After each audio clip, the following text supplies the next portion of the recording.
Yeah. Yeah, they call that the Marble Palace.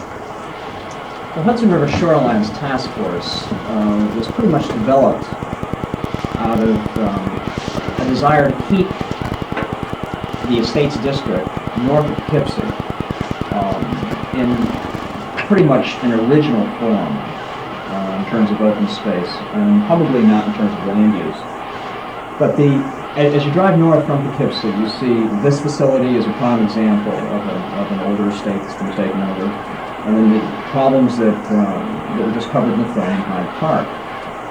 So to head off some of the problems in the future, which was primarily going to be the pressure for development and the aesthetically pleasing property that we have on this side of the river, looking over west to the Catskills. The Hudson River Shorelines Task Force was developed about 2 years ago, at which time Harvey Flood was hired as their first executive director. Now, this organization was put together as an interestingly established, it's kind of a marriage between local government and property owners, as well as preservation agencies from the national level down. The New York State Preservation League was involved in the establishment of the organization. So wasn't the National Trust, Dutchess County Landmarks, the County Planning Department, local historical societies in Rhinebeck and Red Hook. The general idea was to establish an organization that would represent the interest of both the property owners and local government officials, planning board members, town board members, village board members, and what have you. Those decision makers that have impact upon the change of land use. Those who represent local government are supposed to represent the value of their communities. We have seen that the political value of any community can be very diversified. The property owner and those who have resources, being the developers or purchasers of property, are another very strong agent in the decision to change land use. I think personally to be a good deal stronger than local government. So what we tried to do is to get all the components that have a tendency to change your community together in one format. Not use public money, but to use private money to finance the hiring of the executive director, as well as supportive staff and consulting fees. So the executive director would work with local governments in Hyde Park, in Rhinebeck, Red Hook, the village of Tivoli, and Germantown in Columbia County, and pretty much for technical assistance, but also would work with the individual property owners that consisted of close to 36 large estates within this 18 to 20 mile district of National Registered property. The other interesting thing about it is that the board is made up of government officials and property owners, but the executive director is also in a position to have autonomy and with the local property owners. So if you get involved with discussing with the property owner what their plans may be, you're in a position where you can work with them and the property owner doesn't feel that you're going to run right back to local government officials and tell exactly what's going on. But Harvey, in the midst of his work for the first year and a half, contacted all local property owners and did extensive research on the status of property in terms of whether or not the property was going to be turned over, whether the families were having financial problems, it was end of a lineage, the general condition of certain buildings, whether buildings were coming back on, the tax rolls from institutions and what have you. So my job became to take the troubled properties and try to walk them through some concept of salvation. As you notice on the west bank of the Hudson, you have a fair amount of development. And then you've got the Catskills in the background. The river valley has traditionally been used for the east side of the river has been utilized for the large estates and open space areas, where the west side of the river was more or less developed in communities as well as natural resource exploitation through the cement plants and things of that nature. The desirability of that east bank where the estates are for just the aesthetic view has had an incredible impact upon the property per acreage value. That combined with the transportation corridors that were developed in the river, of course it was sort of your throughway of the 17th and 18th century. The river is navigable all the way up to Troy. With the barge canals being established later, it was the main artery of commercial development in the state of New York. Then came the railroad in the middle part of the 19th century, and with that and some of the Astor family's help, there was a train station developed in Rhine Cliff. As was mentioned in the film previously, there was discussion about a high-speed transit system being developed out of New York City. I'm not sure it'll make it to Rhine Cliff in 50 minutes, but it might make it to Rhine Cliff in an hour and 15. That, combined with the view, the general character of that Red Hook Rhinebeck area, makes it very desirable for those people who had made their substantial real estate fortunes on the development of Long Island through the 50s and 60s to now focus on this as the next and most desirable section for the New York City commuter with a family to live. I don't know if any of you have been down Long Island recently. The further out you get from the city, the more you start running into what I affectionately refer to as the suburban blight. Really nicely built homes would be easily marketed in a substantially supported suburban community, not like some of the ones around here in Poughkeepsie, at the tune of $100,000 to $125,000. These buildings now cannot be moved on the market.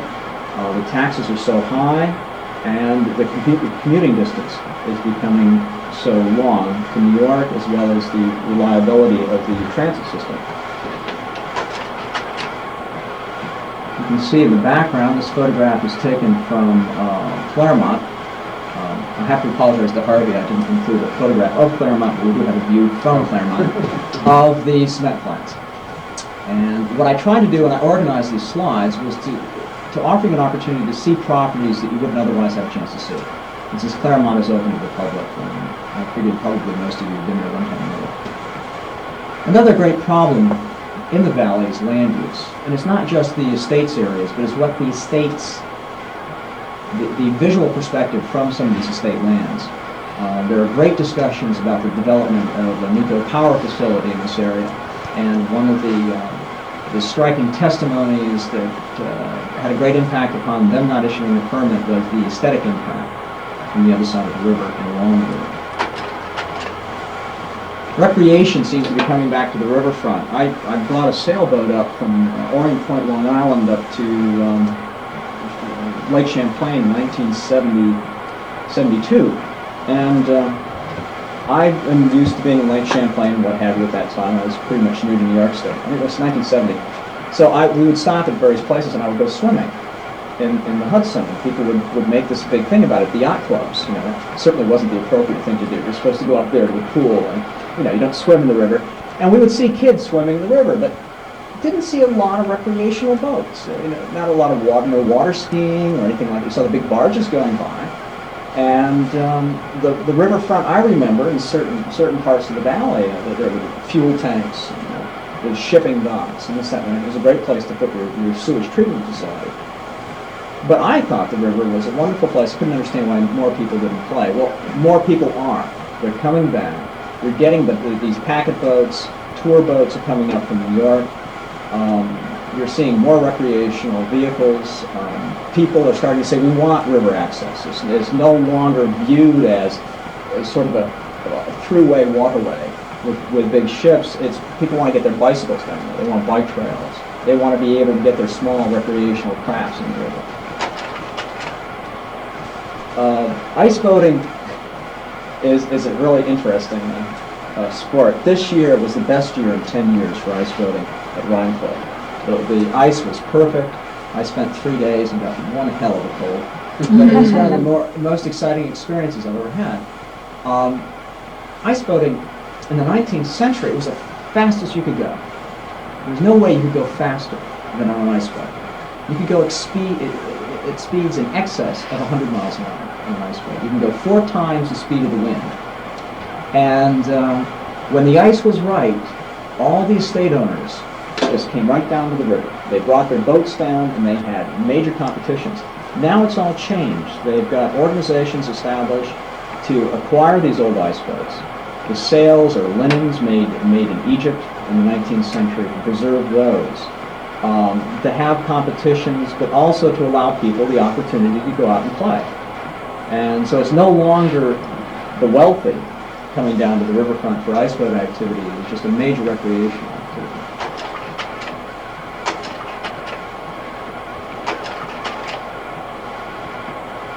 The estates traditionally were developed with a corridor that enabled you to get in and out of the estates. They owned both sides of the road with supported fields, open spaces, wood lots, and what have you. An estate was very often, it was made up of a number of different features. You had your gatehouses, you have your orchards, you have your main houses. The agricultural buildings changed into dairy buildings with the railroad coming through, and the opportunity to get your milk to market in New York City quickly. This is before refrigeration came in. The landscaping throughout the estates went through various periods of development from the latter part of the 18th century right through to the 20th century. 3 major phases. So that's another one of our main considerations. These gardens were developed with greenhouse activities to make sure the appropriate flowers were put in the right places at the right time of the year. The energy that it took for the greenhouses, the energy it took for the houses. Very often there would be docks established for each one of these major estates, and you would have a team that would just simply move coal. And that's just about all they do, and that would support your greenhouses and your heating facilities for the major building for about 3 months out of the year. They just work 8 hours a day. When we think of the estates, very often people just think of the architecture, occasionally the landscaping, sometimes the open space around it. But traditionally, historic preservation organizations have been involved in urban historic preservation activities. Suburban, for the most part, was all developed after the Second World War. That won't be a real popular movement for another 20 or 30 years. But the whole rural character, open space preservation, goes a lot further than just the buildings, a lot further than just the ornamental gardens. It gets into the complexities of property transition and pressure. We get into taxes, inheritance taxes, property taxes, income taxes. We get involved with the political, social, and economic fabric of any family. Who is it that's going to inherit the property? How do they feel about it? What are they going to do? Do they have no gripes about it? Do they have a terrible childhood? This, that, and the next thing. So when I think of historic preservation in this context, it's the building, it's the landscape, it's the open space, it's supportive buildings, public access, and it's also the collections within the buildings, because many of these buildings contain collections that go right directly back to Livingston's and have an incredible impact on New York State history. And the other thing is the people. Some of these people have, through their life, met the leaders that have made our society as successful and sometimes as unsuccessful as it appears today. They know a lot. They know an incredible lot.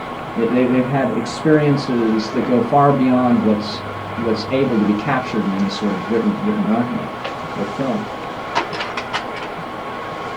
The conflicts of the 19th century brought about a great change for the landed gentry. The landed gentry that had received their land through grants and because of political statements or actions that they had taken through the development of this country as held by other countries. They were able to monopolize a great amount of the American economy.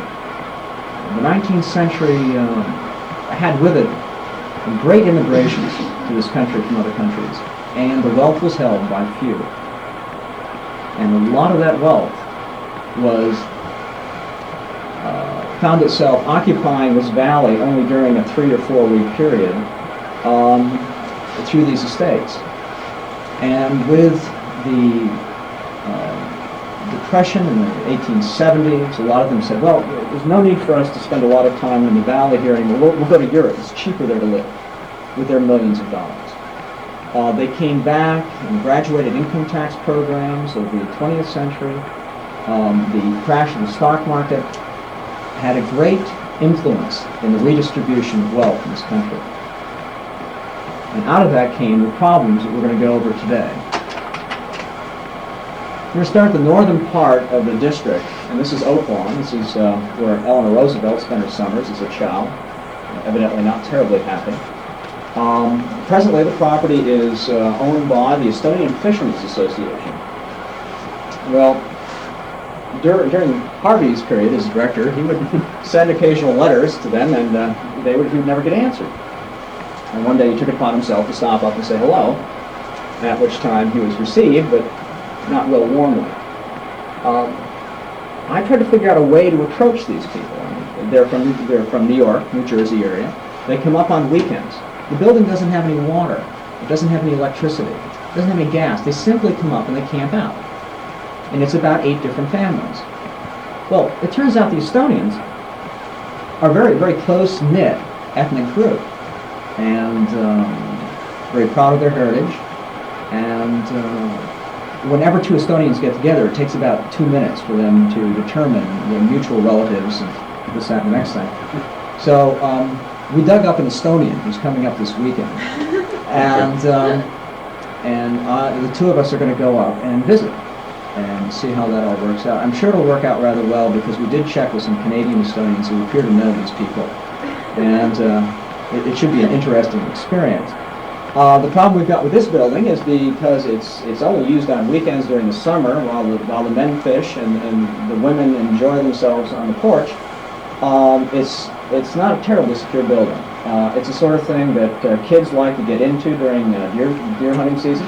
Go upstairs, knock out a couple of windows, and pick off the deer as they cross the lawn. This is a fairly popular activity in most abandoned Victorian-type buildings that tourists might have here. It just gives you a really good perspective on the air.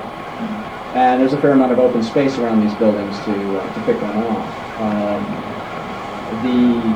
There not being any running water in the building, it's very difficult to fight any sort of fire.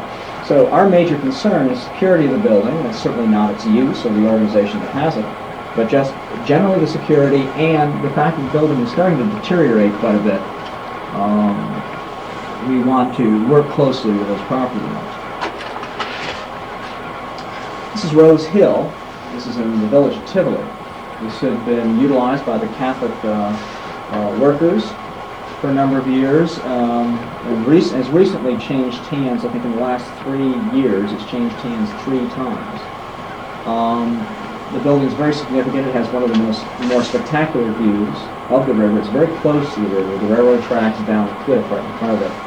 It's presently, most recently been bought by a doctor who wants to do a health-related sort of facility. And we're working with him and the local government to try to ensure that what it is he says he'd like to do is what it is that will happen. What's it called? It's called Rose Hill. And also, that's in the village of Tivoli. And also to work closely with the local government officials so they realize what the benefits will be locally in terms of, we'd like it to stay on the tax rolls. We have discussed with the new owner that the benefits of it not being a tax-exempt organization and the profits that could be reaped from a commercial activity. Low density, probably 20 or 30 people would be here and an adjacent building. It would be pretty much a sort of a diet program for health-related reasons and weight loss. Some of the other buildings that we've had to deal with are buildings that have been in the same families for numerous years. The family financial structures have changed. A lot of the Astor and Livingston trusts have diminished. generally because of the proliferation of children and just the pyramid effect that that causes. Here's one private property. It's Montgomery Place. It's got very substantial maintenance problems, but again, this is a private estate and private money is being put into it to try to bring it up to snuff. And that's got something in the deed that it has to stay in the family, isn't it? Well, I would imagine that it may, that's a difficult thing to put into a deed, if for no other reason than what happens if you have a dead-end lineage. There was, the owner was griping about that 10 or 15 years ago. Oh, I see, okay, all right. John? John Delafield. But again, that's not a real bad idea. It's interesting to see what you can do legally. Of course, John being an attorney would certainly know. You might find that it would, at the end of a lineage, it might step back and over to two cousins or something like that. I'm not quite sure. One more Sure. point about that photograph. If you go back to it again, I think it's useful. Oops. If you have copies of landmarks of Dutchess County, can't go back. I can get back there. Copies of landmarks of Dutchess County. You'll see the Montgomery Place on the cover. And look at this photograph to compare it to that photograph. And you'll see in just 15 years the amount of deterioration that has occurred to that facade. That's the kind of thing that Rob is talking about when he's saying that this is an issue of maintenance immediately. Is it a historic landmark? Yes. Oh yeah, all of these. It itself individually is on the National Register. That's how important this particular property is. Because of its beauty and of the history behind the design and the people who were involved, are there not government monies that can be applied for to help with the restoration and preservation of those type of historic? We've got problems. We've got real problems with that. First off, the present administration has killed all of that. The other thing is, even if it hadn't been killed, how do you justify putting in public funds into a private building that increases the private equity and doesn't allow for public appreciation? It's one thing to use public funds in an area where I'm sure some of the property owners wouldn't want to hear this, but I try to let them know on occasions. If you have a community area, say a block of houses in an urban setting, to do some sort of facade easement program, to work on the facades in a way to encourage the private development and private investment into that property. I can see that with public funds. But unfortunately, these properties aren't accessible to the public. They're private properties. And I think a number of the property owners do feel that there's got to be some way that the public can come in and help them. But I think, first off, that day and age is gone. It's completely gone. And to justify the utilization of public funds for something like that would be very difficult. Are these people not hurting so badly that they're not willing to do it? I mean, you know, you read in various different magazines and tourist information about England and Scotland how the landed gentry can no longer keep up with the taxes on their great estates, so they are now opening them to the public, either for sightseeing or tourist or guest house. That's a commercial They're making them commercial activities. See, Are these people not hurting so bad that they're willing to start doing that? Some of them are willing to consider it, but also at the same time, things haven't gotten as bad here as they have in Scotland. The places that I went to when I was there, I mean, there still was. The families weren't happy having people clomping through their house, especially if you're American. Right. American tourists are just about the worst tourists in the world. And, clamoring through, and you stay there overnight, they're counting the silver when you get up. And, Right. I mean, they have gotten to a point where they want to keep the property as the only option available.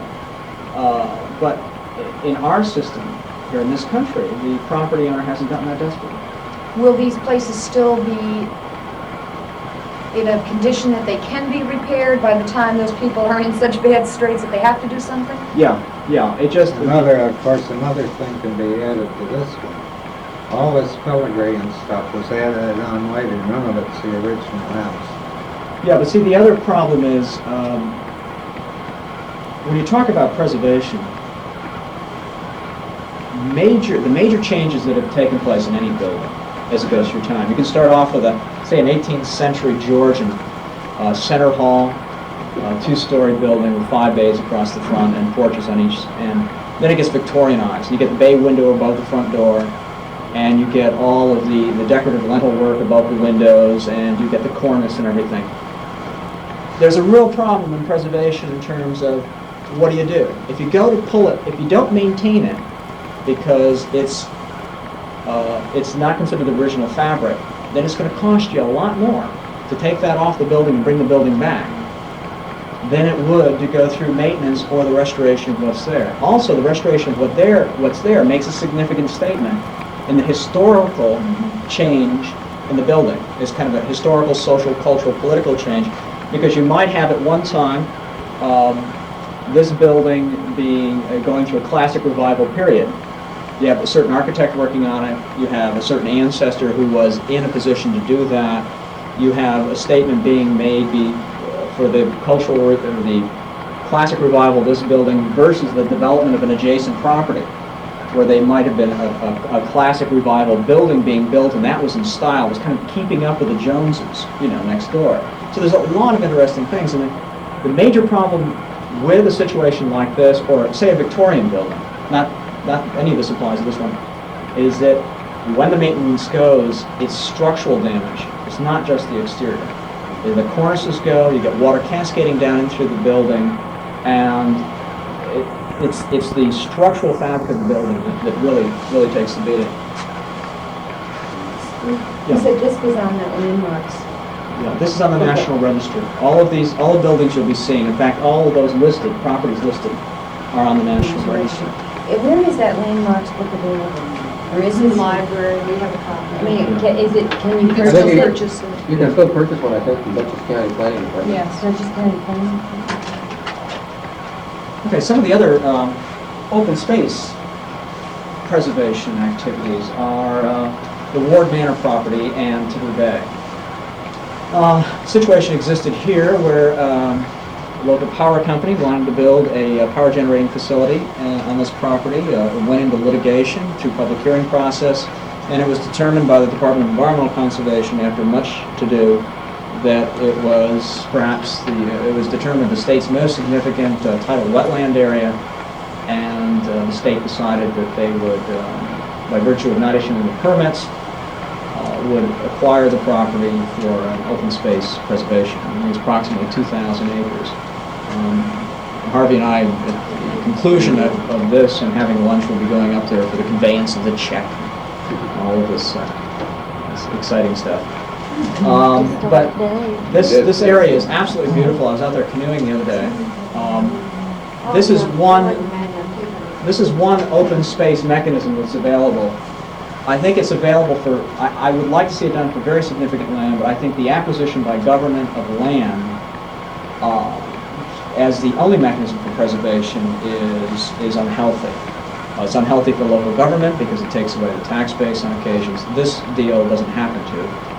But the acquisition of any of the major sites you'll be seeing by the state or by the federal government or the National Trust is going to take these buildings off the tax rolls, and it's going to create animosity locally, especially animosity by the political leaders, not unlike Hyde Park, who are the descendants of the people who worked on these estates. Is the state taking the entire property or just the wetland? We're taking the entire property, the entire Ward Manor. I think it was about 1,800 acres or something like that. The part that is not going to them is already owned by Bard College. That's where the dormitories are. Oh, yeah, right. Why is it still going to be on the tax rolls? Evidently, they worked out, there is some stipulation for the acquisition of land, especially the acquisition of land that is being acquired because they're limiting the use of a private industry to develop it. So through wetlands legislation and certain minelands reclamation activities and what have you, you own the property and you want to develop it, and they won't let you develop it. It's a taking of your right. So they're in a position where the state either allows you to do that gives significant reasons why you can't or has to purchase it.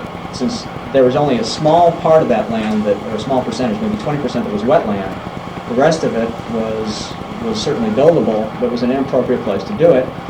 The state had to acquire the property. Now, in that acquisition of the property, I mean, local government was in a position where they could have a big power plant there and have a lot more tax base. So it was a negotiating element that was available to the state of New York to gain local support for the acquisition of land. The state will pay the tax on this, Yeah. the local government. To local government. They're doing quite a number. Well, that's still tax money being used now for tax money. Yeah, but see, but also it's tax money being utilized. At least it's spread out Yeah. over the whole state, right? Well, the significance of this area for bird watchers all over the country is very significant. The utilization of this property is going to go far beyond local use. So it's going to be public, we can go use it Yeah. and enjoy it. Yeah, there'll be management plans developed for it, there'll be trails, Oh, and good. all that sort of thing. One of the other problems we have is the transition of property to nonprofit entities. Occasionally, and I'll be somewhat frank about this, some of the financial activities of the 19th century and fortunes acquired and held by these families would bring one to have some second thoughts during their last moments. And they might think that there might be an easier way to get to heaven, especially if they turn over their property to a religious organization, and it would make their process a little bit more graceful. So that was one of the Catholic Church, as well as various colleges and what have you, and I can't just not just the Catholic Church, but a number of different religious organizations acquired property that way, where it was donated. And these donations went to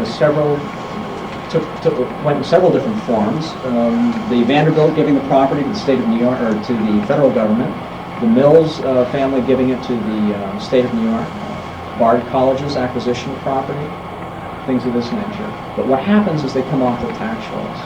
And when institutions hold, this is the Messina property, which was formerly utilized by the Catholic Church, and then it was taken over, I think, 6-7 years ago by the infamous Reverend Moon. And this is in Barrytown.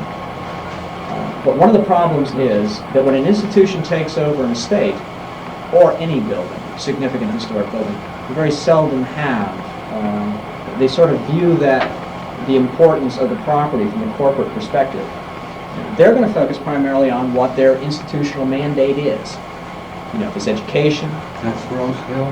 That's Messina. This one here is Messina. Yeah. What's the strange little excrescence here in the middle, a dark gray thing? Oh, that's the dark gray. That little building with the Oh, the hip green. roof. Yeah. That's just this is the back part. This is kind of the kitchen entrance area. So that's just a stairway that goes into the basement and up to the kitchen. Oh. This is the other side of the building. Are they allowing it to deteriorate? Actually, I've gone through it with architects and been working with them to do something appropriate with the building in terms of they want to convert it into apartments for the faculty, but also the exterior needs a fair amount of attention. So we've been able to get them to get the roofs on and the gutters, what have you. But very often with institutions, we've had incredible problems in the preservation field, just in terms of, the building, we'd rather do a cinder block brick veneered building. And if you look on the other bank of the Hudson, where something like 75% of the property over a 40-mile area is owned by religious organizations, that's what you see. That's all you see, is that sort of cinder block brick veneer, you know, right next to a Victorian, or they've taken the Victorian down. These are not considered buildings that can be appropriately utilized by various institutions. And so they have been left to decay, or they've been taken away. One of the things we have noticed recently is that there is an opportunity to approach some of the board members for these institutions. And these buildings are much more energy efficient than those glassy brick cinder block structures. And so I think we can work out something that's a little bit more cost-effective than some of their previous activities. Right across from Messina, of course, is built this incredible complex, which actually is quite attractive. You go inside. I think this was built in the 30s, and later remodeled, and it's interesting to see how one's architectural attitudes change over time. And this, I think, will be a quite significantly appreciated architectural statement, probably another 10 or 20 years. This is the place where I camp out most of the time. This is Sylvania. I'm moving here for the summer, doing some property transition papers and also some work on the building. This is built by Platt around 1905. It's a classic revival building. It's got formal gardens, views and vistas off to the river. Presently owned by a gentleman who's getting on in his years. He's got 4 children, and he has a little difficulty getting around, walking, so he stays at the formal winter home that they had on the property, which is all in one floor. And it's named Sylvania, and it's just the other side of Berrytown from Messina.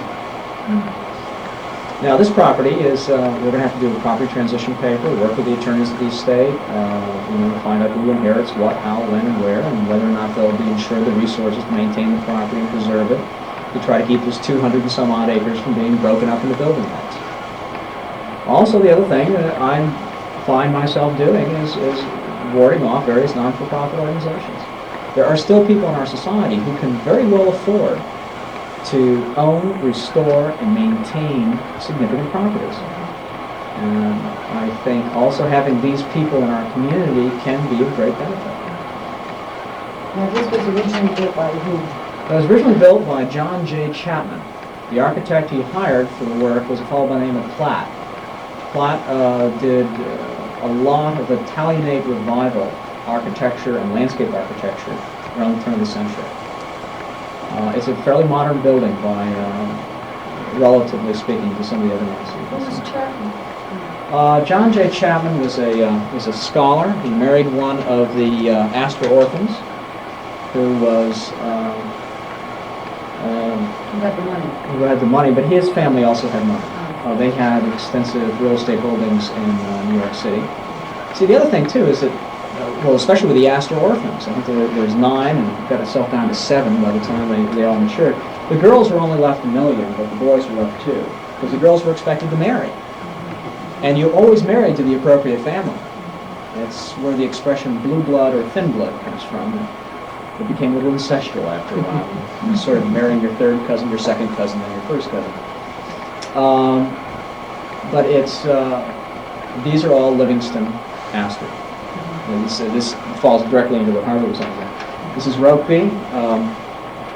This is built by Armstrong, on the Livingston girls. Brought the sheep over. Was completely redone when the Astor money made its way into the family. This is the next estate down from Sylvania, approximately 450 acres. Has significant maintenance problems. One of the most spectacular views in the river valley.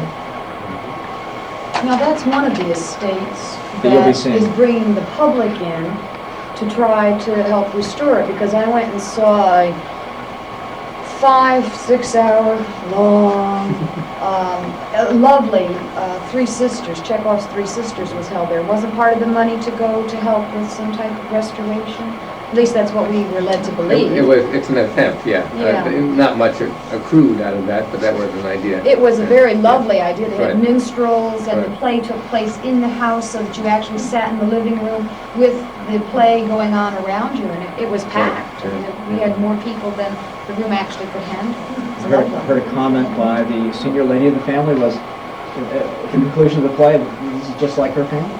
Oh, yeah. So- It was very well done. It was much too long, but it was very well done. It's a very important aspect of all of this, is the complexity of family politics, family money. We might have one member of the family who says, "Oh, I don't want a thing to do, we ought to sell it." And another part of the family says, "Oh no, we have to preserve it for historical and family posterity," all of that sort of thing. It just doesn't pan out. You have the conflicts. This building, when the additions were put on, as the Astor money found its way into the family, there were maintenance responsibilities as time passed. They hired a local roofer to do some of the gutter work. He reduced the size of the gutters, and problems then just got worse. When you talk about a roof on a building like this, just to recover it, you're talking somewhere 60, 70,000. To do the major repairs associated with the gutters, the downspouts, the whole drainage field system outside the building, combined with the repairs that have to be done with the roof, you're talking in excess of $150,000.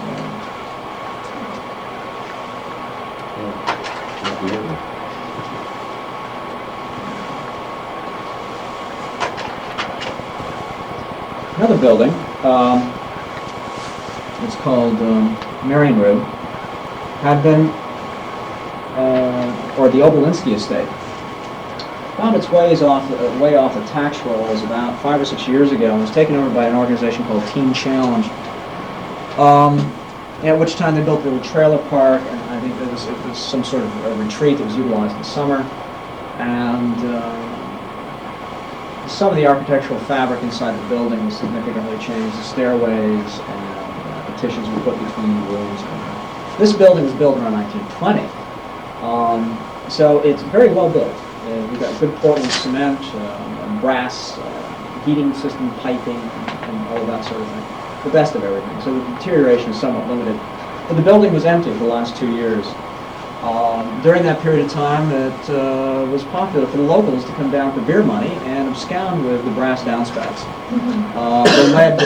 the lead ridge capping, things of that nature. So that the vandalism just accelerated the deterioration of the building over that 2-year period.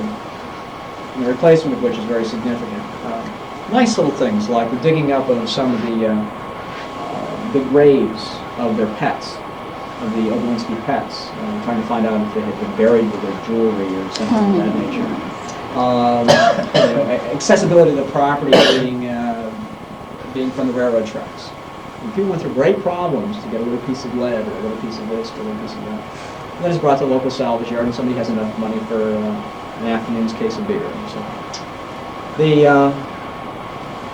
a big problem with all these properties is that they're empty, that they're appropriately patrolled. We don't have the community services or the police protection that would warrant that sort of surveillance.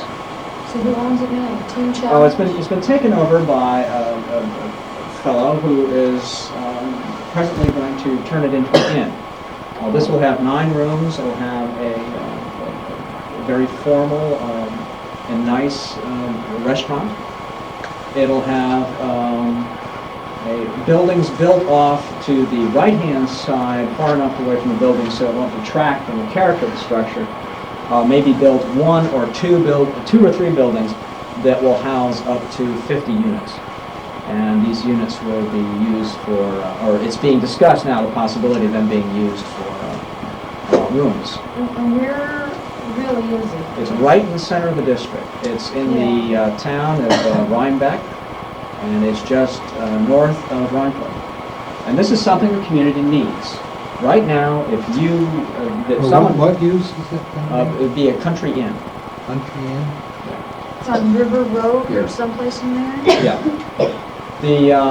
One of the things that, this is presently being discussed, and they should be coming up for a special use permit sometime next month.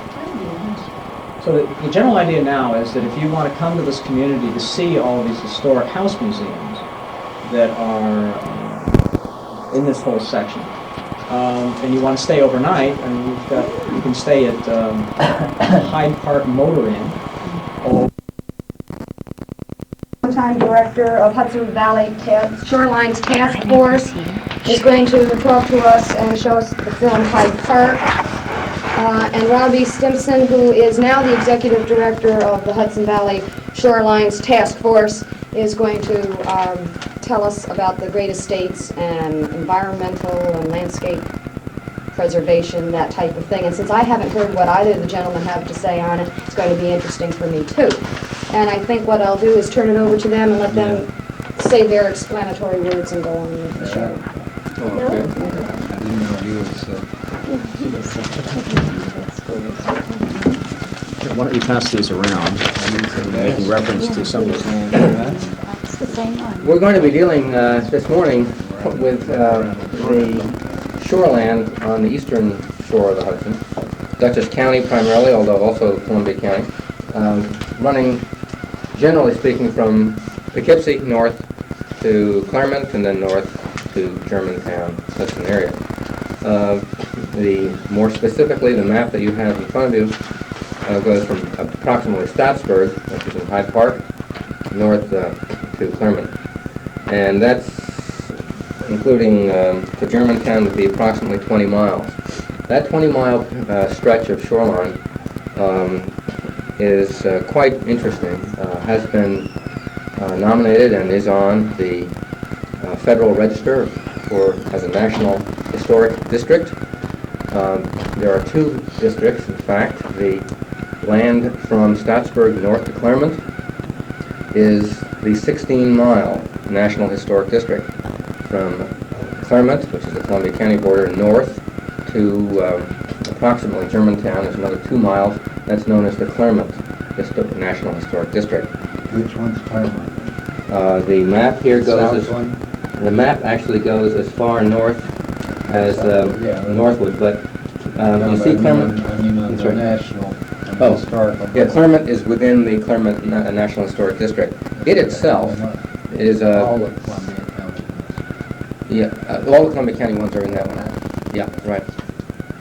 And Claremont itself is a state historic site, as you are probably well aware. It kind of divides the two historic districts.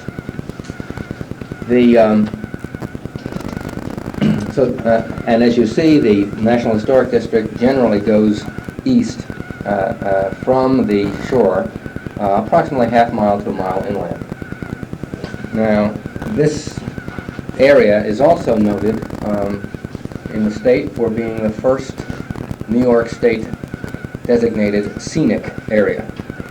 It was designated this past year by Commissioner Flack of the Department of Environmental Conservation as New York State's first scenic area under Article 49 of the Environmental Conservation Law.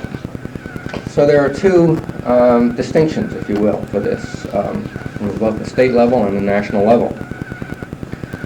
Within the district, there are many, many aspects of importance that we will be talking about this morning, which include the historic architecture.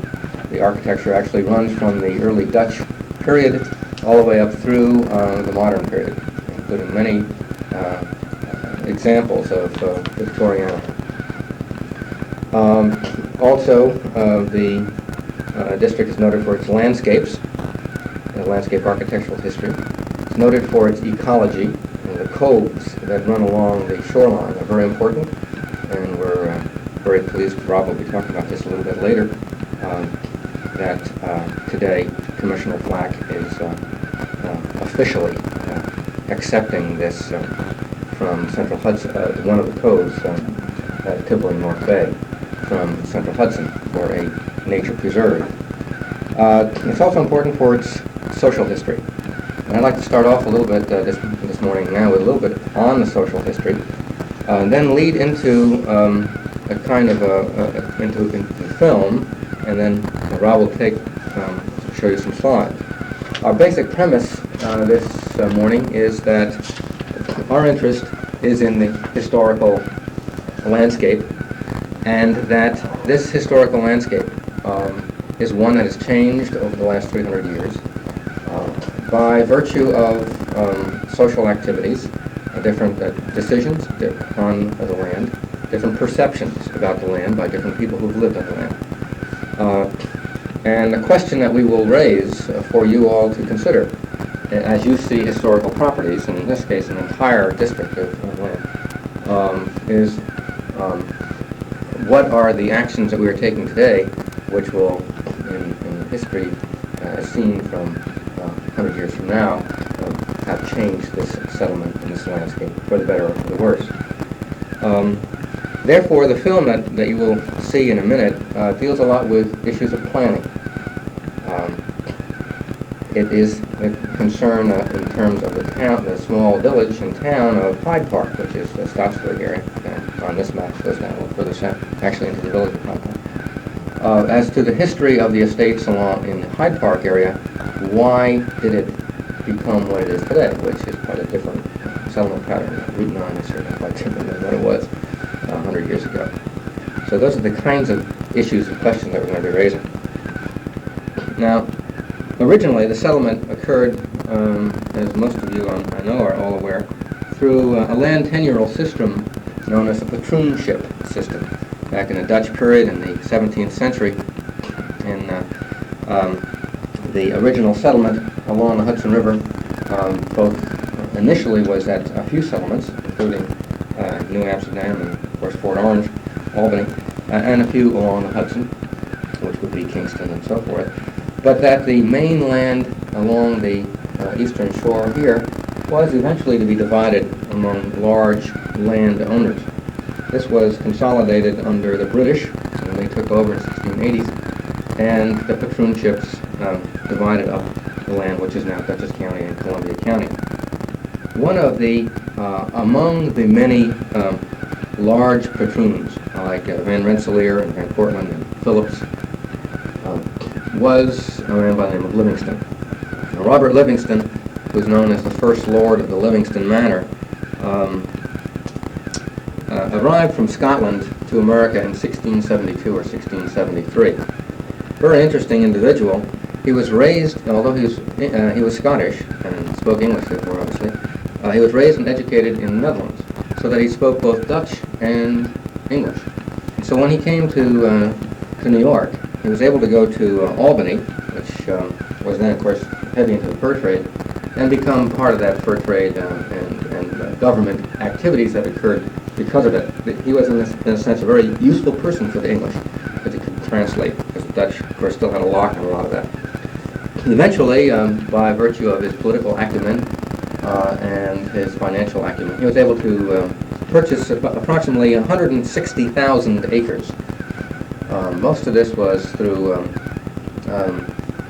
purchase, and most of it was from the Indian groups that owned the land, two large purchases.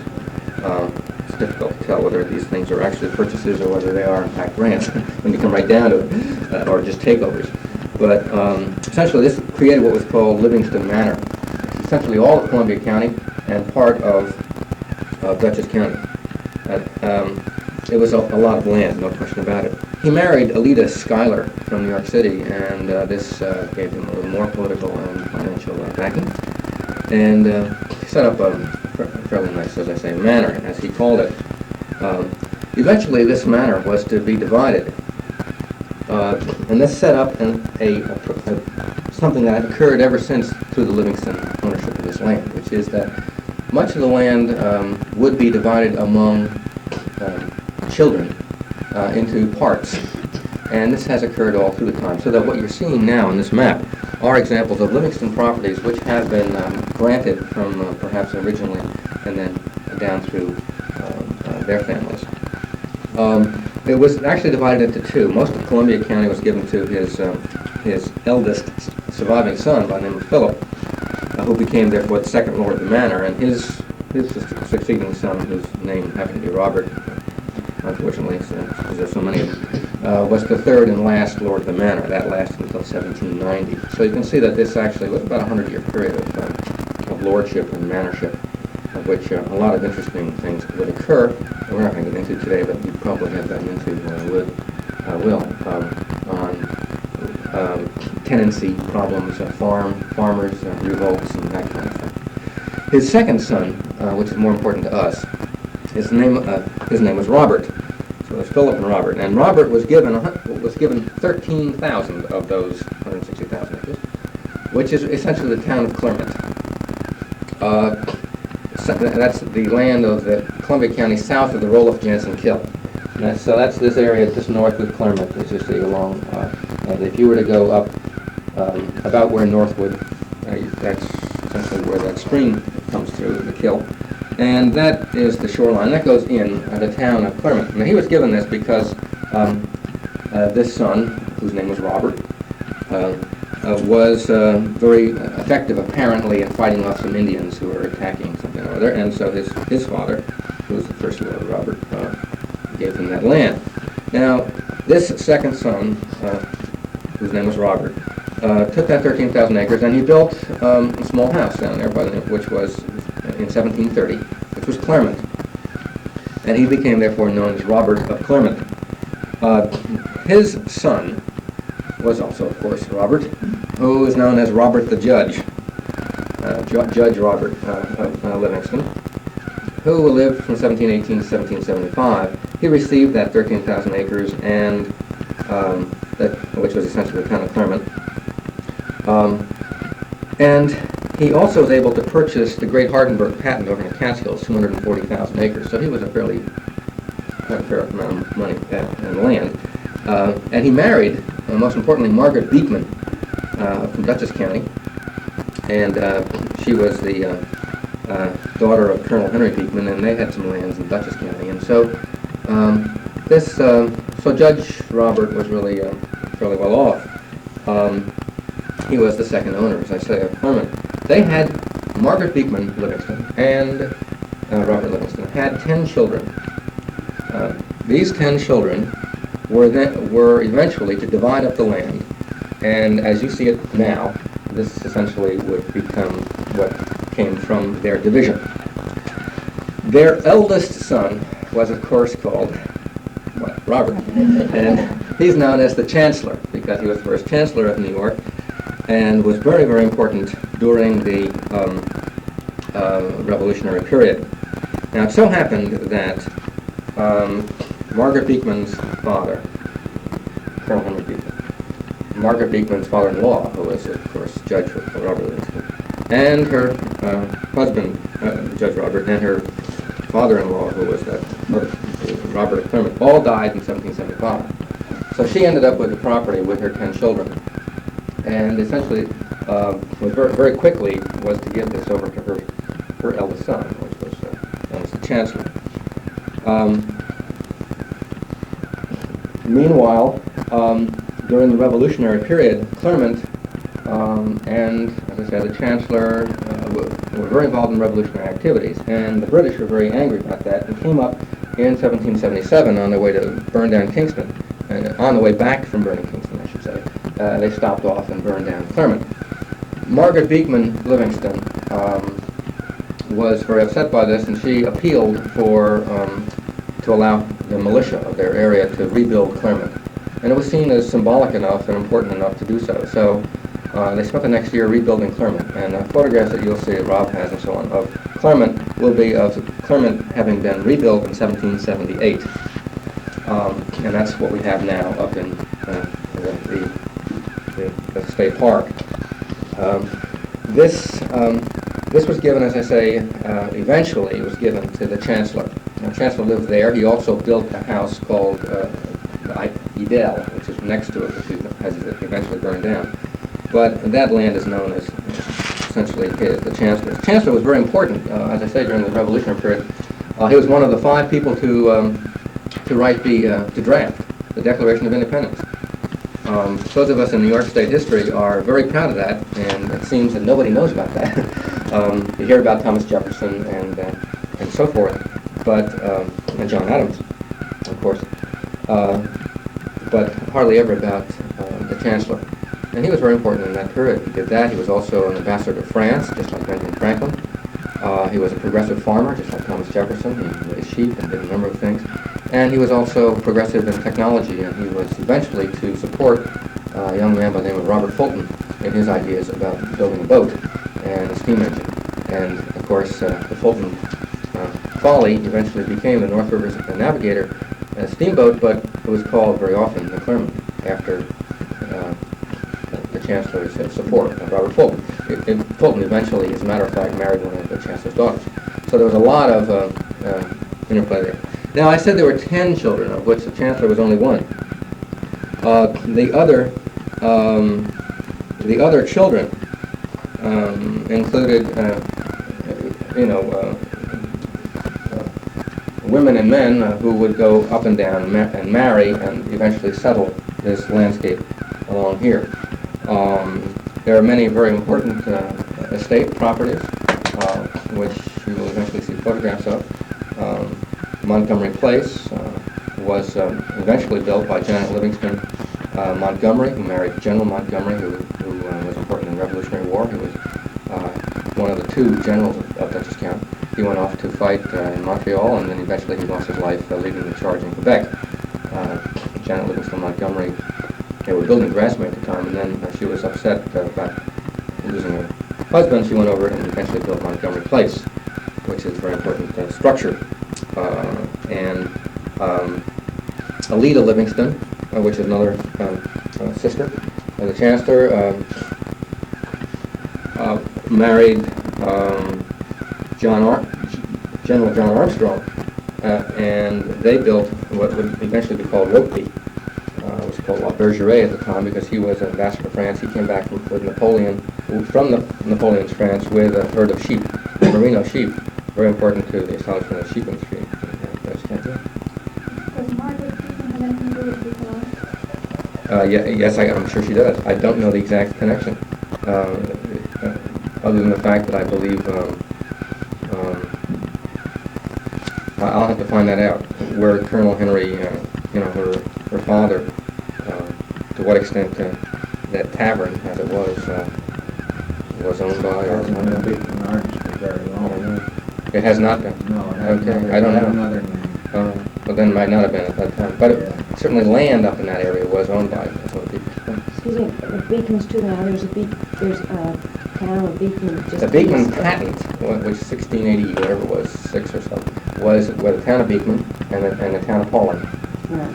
And so it was a huge patent. So the Beekman patent was a huge patent, and that's where she got her money, essentially, from her father.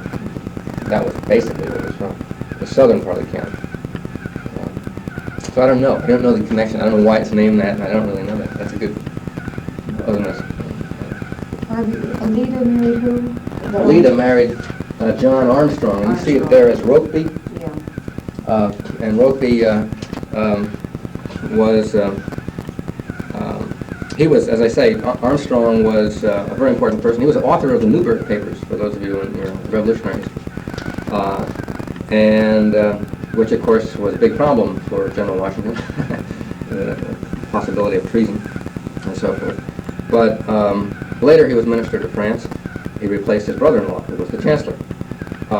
He was rewarded, as I said, by merino sheep from Napoleon, and then he became President Madison's Secretary of War in 1812. He also had some problems during that period, and he kind of left in ignominy, and then he went back to La Bergeraie in 1815, built that, which is now called Rokeby. Their daughter, Margaret, was named as Rokeby. She married William B. Astor, and that made the connection to the Astor fortune, because he was supposedly the richest man in America, if not the world, at that time. And they rebuilt Rokeby to a certain degree and had much of that property. Ferncliff also became an Astor estate, which is nearby, as you can see. Another Livingston tie was down at Linwood, which we have Ferncliff on your right-hand map.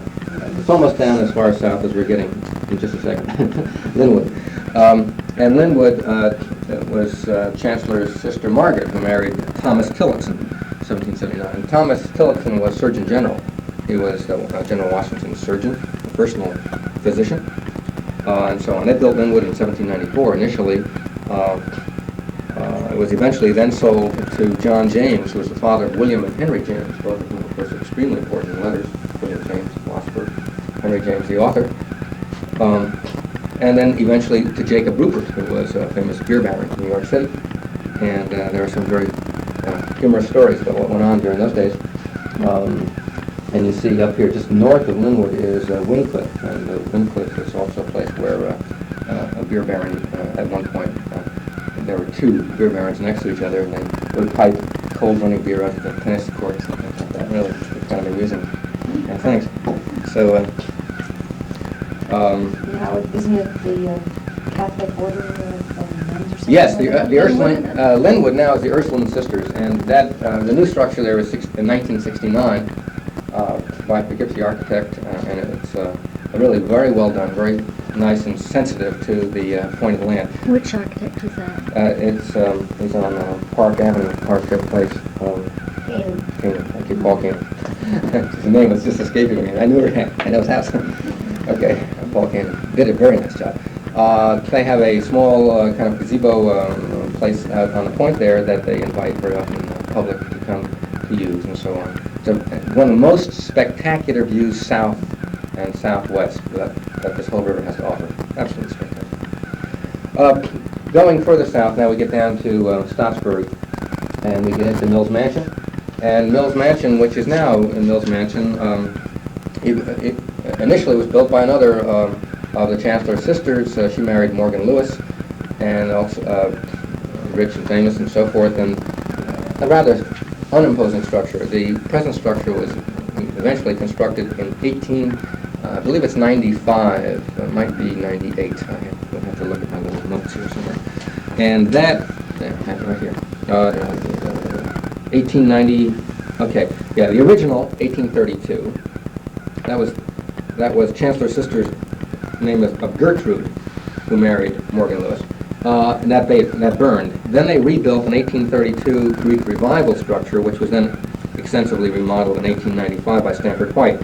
Now, Stanford White is very important as an architect. McKim, Mead, and White in the late 19th century, early 20th century, they were doing very classical and neoclassical structures. That's why you get this kind of imposing Vanderbilt and Mills Mansion kind of structures, huge columns and so forth and so on.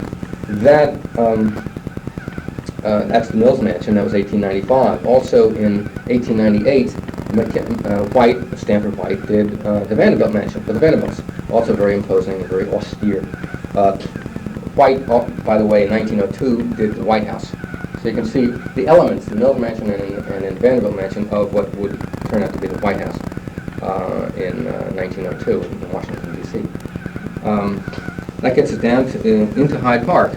And Hyde Park, of course, has, of the major estates in Hyde Park, there are two that are of particular interest to us. The first is the Vanderbilt Mansion, and the second is the Roosevelt estate. Vanderbilt Mansion, Vanderbilt bought the land. Cornelius, let's see, Frederick, sorry, was Frederick. Bought the land from what had been the Bard property. And Bard was quite famous, among other things, for landscapes. He did a lot of plantings on the land, and so when the Vanderbilts built there, they used some of that to site their house and so forth and so on. It's quite extraordinary. The second structure, estate that I'm talking about is the Roosevelt structure, which was built, I believe, by FDR's father initially, and then FDR had a lot to do with. Am I wrong on that? Yeah. I don't know that history very. They bought that when they sold their house up at the state hospital. Okay. So they bought it as existing. Yeah. All right. And then that was. It was remodeled, I know, with. That's known as an 18th century house that was modernized. That was made to look that way in the 20th century when it was built in the 19th. All right, that's interesting. There you go. Franklin, from what I recall, and that's getting down into what this film will be getting into, because we did some interviews with a number of people there, that he had to do with putting with the architecture of the wings, and because his interest was very much into Dutch colonial architecture, such that the Hyde Park Library and the Rhinebeck Library were done with a great amount of interest by Franklin Roosevelt when he was president. Also Valkill, which is Eleanor Roosevelt's little cottage. Franklin had a lot to do with the architectural design of that as a Dutch Palatine cottage. I don't know. Again, there's another place that some of you may not have seen yet, but Valkill is now owned by the National Park Service, and I strongly urge you to go over there at some point and have a sense of what Eleanor little house was like. Now, Eleanor Incidentally, this brings us back to this map, essentially, and Eleanor had her summers at Oak Lawn, sorry, up here in the Columbia County area, and you will see what that looks like when Rob shows some slides of that area. But staying in Hyde Park, the question really for us that this film is going to suggest is, with that kind of a history of development of estates, which I've gone through so rapidly and just skipping over a number of pieces, the issue then becomes to what extent the land reflects that, which it does in this historic district, perhaps. If we go back 200 years, it looks very much the same. But in Hyde Park, it does not. And why is that? So let's take a look at Hyde Park, and then we'll go to... Could I yeah, just the ask question, you, sure. I got a little bit lost in that. Did you say that the Roosevelts did not, FDR's father did not build the Roosevelt home? Not originally, no. Oh, all right. They had the home right where the old building is at the top of the hill at Hudson River State Hospital. What was the house like Then when when they they sold bought it? that, then when they sold that to the state, they bought that property up there. see, there. And I can't think right now the name of the person who had it and built it. Yeah, But the house was already on it, a house. was- yeah, on that property. That's right, that is right. Yeah, yeah, Then absolutely. FDR's father actually purchased FDR's No, home yeah. from somebody. Right. I believe so. What did it look like originally, the house? It was more of a Victorian type, and big, It's called sorry. Hudson River Gothic. It was kind of a Carpenter Gothic. And then to make it Georgian type, which is an 18th century style, really, but it was done in this century. So It's happened a lot. A lot of these they houses tried have to, gone they through tried to stuff. make it look older than it would. Yeah, To me, And it they looked very much like the young Moore's home. uh-huh. It had the- That's the Italianate, Tus- yeah. It had the Yeah. Tuscan tower, Good, yeah. and it was in 1915 that Franklin and his mother made the substantial renovations. Uh-huh. When the Roosevelts purchased it, when Franklin, or James Roosevelt and his first wife, Rebecca Howland, purchased it, they did put in indoor plumbing. Okay. And they added really just a little bit to the servants and kitchen room. But the 230 by 50 wings were added by, actually the servants' wing was extended, but they balance each other.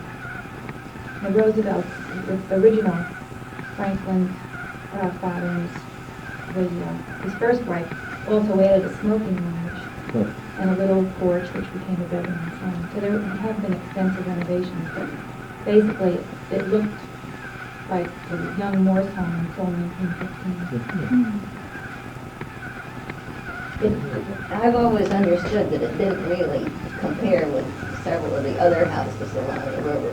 Mhm. That Roosevelt house was not a stepchild exactly, but it really was really impressive. Yeah, I can imagine that might be true. Some of the ones that Rob will show some photographs of up in the northern part are truly spectacular.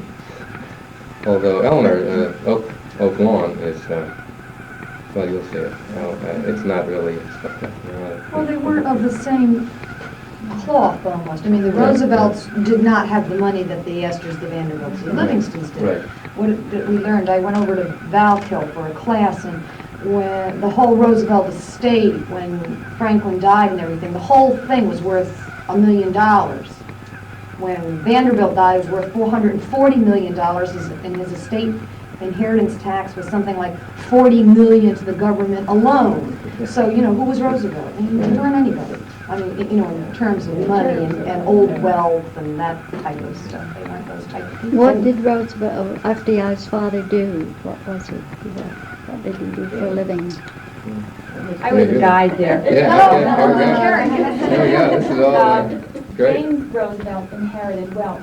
The original Roosevelt wealth was in land and the sugar industry in New York City, and especially during the Civil War. Well, basically, they had a sugar refining company, and then they had this land wealth. But James Roosevelt himself was a corporate lawyer, and he was president of the, now this has been a few months ago, so I'm a little rusty, the Delaware and Hudson Railroad and Barge Company.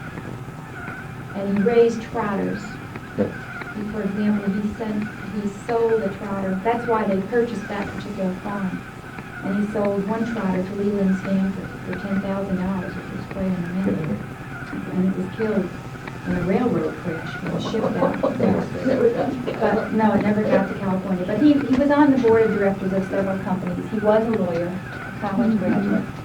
And but basically his wealth was from He earned his money. yeah, he was, but by the time Franklin was born, of course, he was very old. And he was, semi-retired. He would go into the city for business, but he stayed at home and oversaw the farm. And this is up at, this Hudson River State Hospital? No, that's kind of an interesting story. The Roosevelts have had a long tradition of heart disease. And James Roosevelt and his wife both died of heart disease, his first wife, Rebecca Howard. And prior to that, he would take her to Europe for the cure. And that's why, for example, Franklin spent so much time in Germany. He was impressed by the reforestation program. He was fluent in German. So in one spring, they went for the purpose of taking the cure in southern Germany.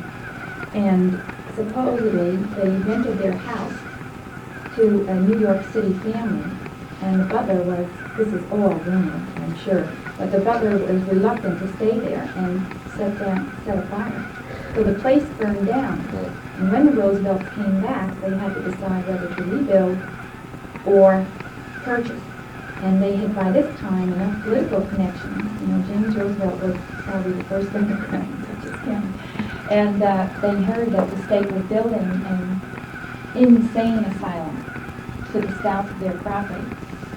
And so he seized the opportunity to sell his property also to the Hudson River Psychiatric Center, or whatever it was called at the time. And then they moved across. They wanted to be on the river, and they wanted to have room for this. Was his second wife then the mother of FDR? Did he have any children by his first wife? Yes. Right. And when we were going through the Billy Carter syndrome, people would always ask about this. Didn't FDR have any brothers? And if so, was he such an embarrassment? Like I used to include it in my talk because so many people explain away Franklin's behavior by being an only child. At any rate, when Franklin's parents married, his stepbrother, James, who was called Rosie, and lived in the house at the end of Kessler Lane, right by there's the Barker Shopping Center, and then there's a lane, and then there's the walls of the Roosevelt estate. And that was where Rosie lived. His stepbrother was 6 months older than his mother-to-be. Oh.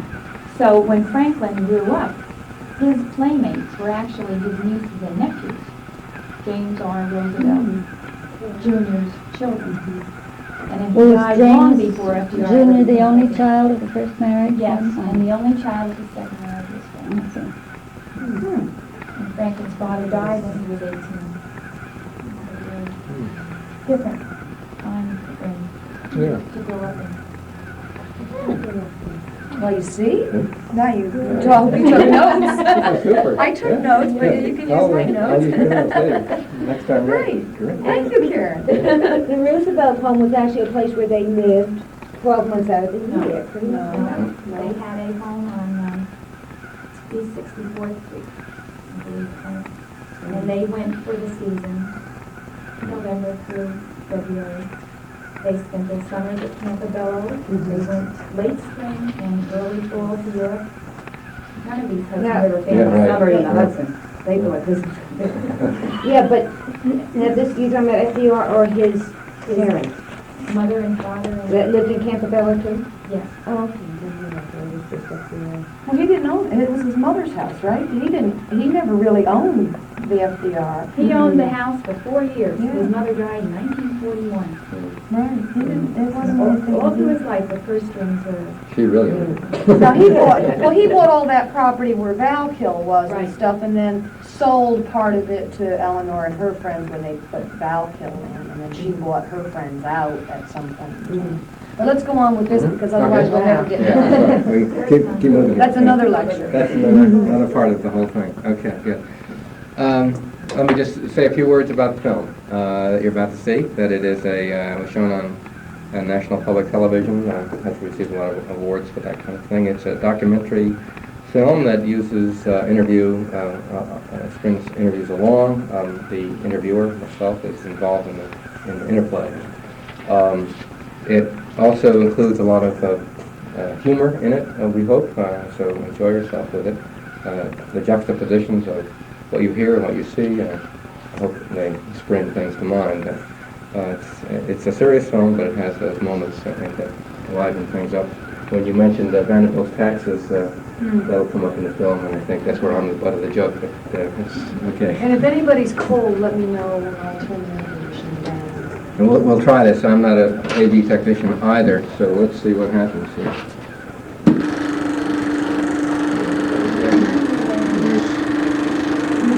Oh, I can see it, yeah. I've also seen it several times. We're up too high. Get this down. I'll get it down. Okay. Let's see. Hold on for a second under the Back? the back end. Borrow a couple of these. Yeah. Okay. Does that screen not work on Yeah. Let's see. there? Need another one, maybe. Okay, that's good. Does it? Okay. It's important to hear it well, too. It's a kind of a tightly edited film.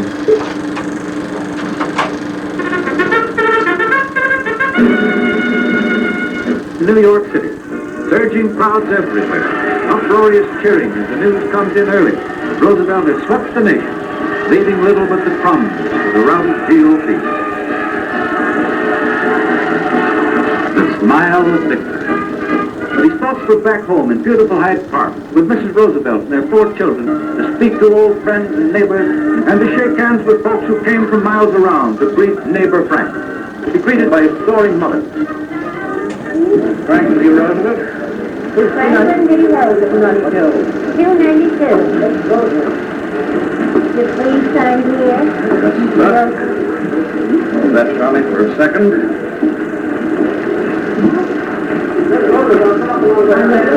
Right there, 19. The Hyde Park area has a population of 18,000, and it is located in the Hudson River Valley, about 90 miles from New York City. The town of Hyde Park was the birthplace of our 32nd president, Franklin Delano Roosevelt. We will see the rose garden and the grave site when we are visiting the Roosevelt home. We will call your attention to many other aspects of cultural heritage and natural beauty that the area offers. Charming wooden and stone houses from the Revolutionary War period and other colonial monuments, old stone walls.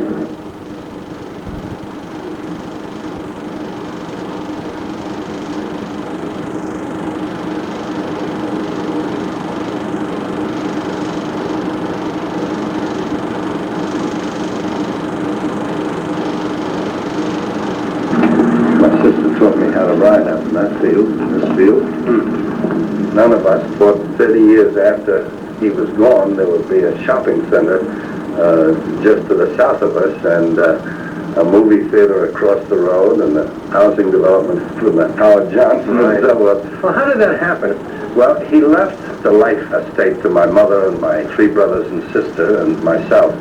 I wanted my mother to give those fields to the federal government, but she felt that she ought to give it to my brother Elliot. So there was quite a controversy in the family about that, And then what happened? He then proceeded to sell off parcels? Yes, first he sold off the part that is now a small housing development, and then the movie theater and the open-air movie theater and the Howard Johnson, and there's a motel, and they're all very nice structures, but of course it has been hoped that that same kind of commercial development could have moved more to the east. At least that was my concept, but it didn't work out that way, and here it is. between the stable and the house was where the laundry was hung out. Of course, this was the area when he had won. Everybody from Hyde Park would come down and hold a big rally out here in the circle with torchlights and... Even then they hadn't voted for him? Oh, apparently, because he never carried Hyde Park for governor or for president.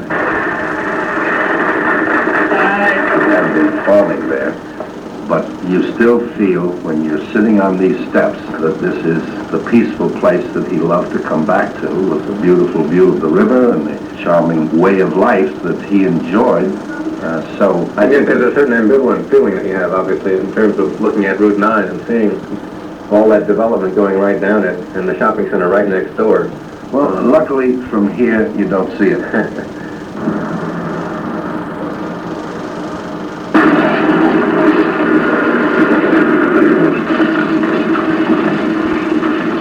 I'm not sure I really understand why that building itself had to come down. Was it structurally... No, it was structurally sound, but you can't stand still. You have to be in competition in all areas. There's very serious competition on prices and services and all. And competition is good. It's really excellent. It keeps the Grand Union on their toes, and it keeps us on our toes, and as it keeps the gas stations on their toes. What about how the shopping areas look? Is there any conception among the owners of beauty or attractiveness? Conception of beauty to a business is a balanced bank account. Yeah, he had $84 million when he died. I'll tell you the type of man he was. He'd come down and he'd say, "Good morning, Douglas." Morning, sir. I'd like to go to Newport on Friday. Is that all right with you? That's the type he was. So he'd go to Newport. And when I took long trips, he knew how long it would take. And if I could cut a little time off, he was always tickled to death.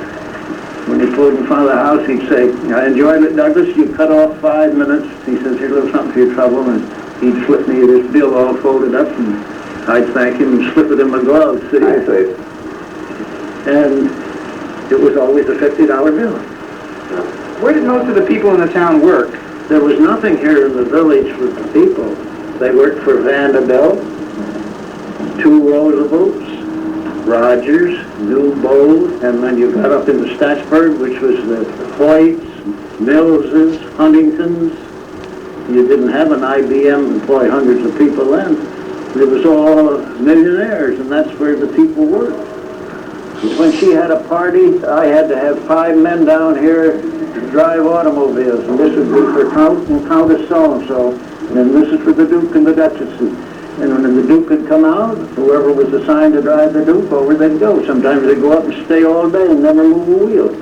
So these are people in the village who were sort of part-time workers. So you would organize them? Oh, yes. What were relations with the Roosevelts like? Mrs. Van was a very dear friend of Franklin's mother. I see. And that was it. So there was a fairly cordial relationship then, I would assume. Yes, and I'll say yes for the record. I'll say yes for the record. You're not sure about that? Oh, I'm sure. You're sure it wasn't? I couldn't take one of these cars down there. No. Why was that? He didn't want any of these big cars down there. I heard he was quite a shy person. He was.